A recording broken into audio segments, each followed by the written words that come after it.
Assalamualaikum warahmatullahi wabarakatuh. Perkenalkan, nama saya Andika dengan NIM 2270231047. Di sini saya akan mempresentasikan ujian akhir semester saya bermata kuliah keamanan cyber bertemakan deepfake dan ancaman manipulasi digital. Pendahuluan atau latar belakang.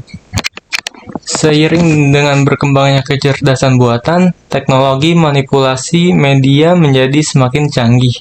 Salah satu inovasi yang muncul adalah deepfake, yakni pembuatan video atau audio palsu yang sangat realistis.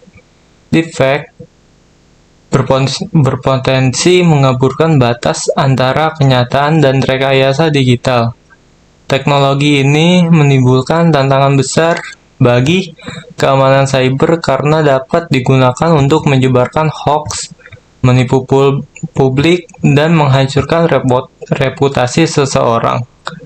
Oleh karena itu, penting untuk memahami cara kerja, dampak, dan langkah mitigasi terhadap teknologi ini. Pertama-tama, apa itu deepfake? Istilah deepfake berasal dari dua kata, deep learning dan fake. Deepfake adalah bentuk manipulasi konten digital yang menggunakan model kecerdasan buatan, terutama jaringan saraf tiruan.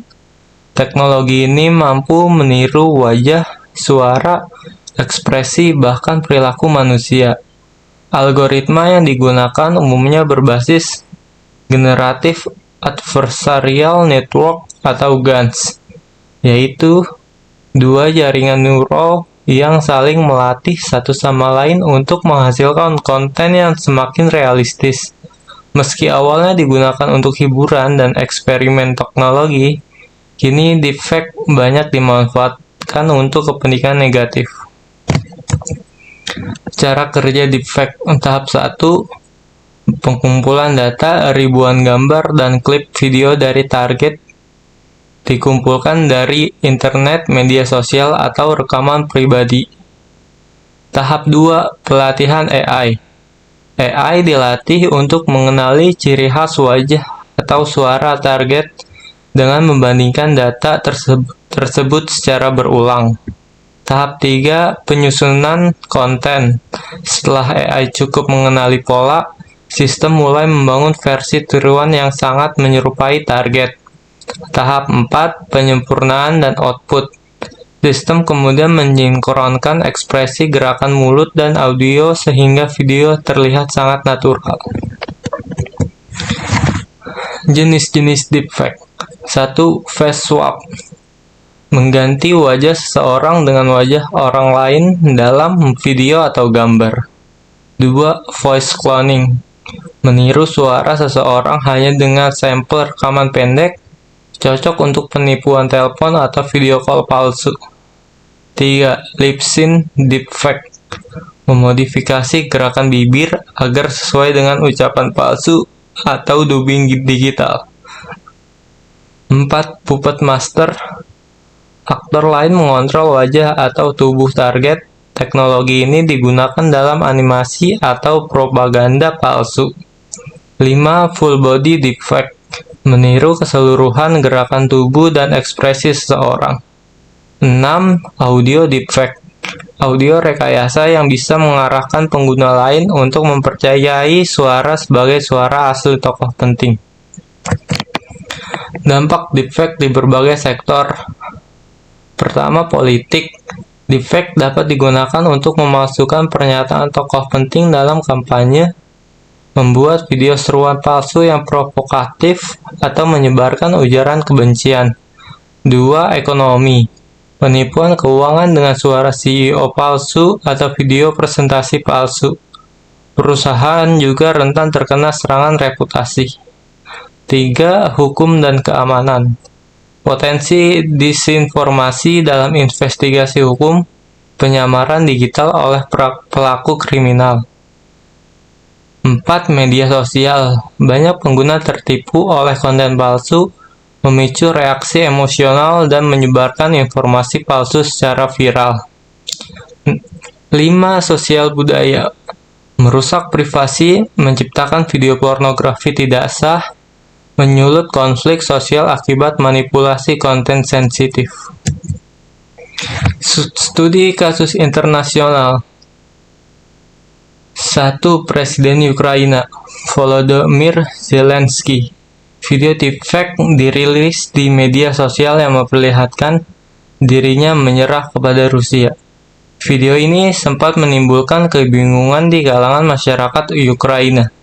2. Video Obama oleh BuzzFeed. Digunakan untuk edukasi bahwa deepfake pidato Obama diubah sehingga mengeluarkan kata-kata yang tidak pernah ia ucapkan. 3. CEO fraud. Di Inggris, karyawan tertipu oleh penelpon dengan suara deepfake CEO yang memintanya mentransfer dana dalam jumlah besar. Studi kasus di Indonesia. Yang pertama, video artis Indonesia disalahgunakan dengan teknologi deepfake dalam konten dewasa. Video ini menyebar luas dan menimbulkan kerugian nama baik. Kedua, konten hoax politik menjelang pemilu yang menyerang kandidat tertentu dengan video editan yang sangat meyakinkan. 3. Penggunaan aplikasi reface dan swap wajah yang dimodifikasi dengan tujuan melecehkan atau menjatuhkan tokoh publik dan selebriti. Deteksi dan pencegahan deepfake. Yang pertama adalah deteksi visual. Anomali pada bayangan wajah, ekspresi yang aneh, atau kedibat mata yang tidak wajar. Yang kedua, teknologi deteksi. Deepware Scanner, Microsoft Video Authenticator, Reality Defender digunakan untuk menganalisis frame demi frame. Yang ketiga, edukasi dan kewaspadaan publik. Literasi digital sangat penting agar masyarakat tidak langsung percaya pada konten viral. Tindakan platform digital, Facebook, Twitter, dan TikTok mulai menandai konten deepfake atau menghapusnya dari platform. Regulasi dan perlindungan hukum. Di Indonesia, UU ITE pasal 27 dan 28 mengatur soal pencemaran nama baik, berita bohong, dan penyebaran konten palsu. RUU Perlindungan Data Pribadi mengklasifikasikan wajah dan suara sebagai data biometrik yang dilindungi. Global, Amerika Serikat atau California melarang deepfake yang digunakan untuk kampanye politik. Cina mewajibkan semua konten deepfake memiliki watermark. Uni Eropa menekankan transparansi platform digital melalui Digital Service. Deepfake dan penggunaan etis. Dalam industri hiburan, digunakan untuk menghidupkan kembali karakter yang sudah meninggal, seperti aktor Paul Walker dalam film Fast and Furious.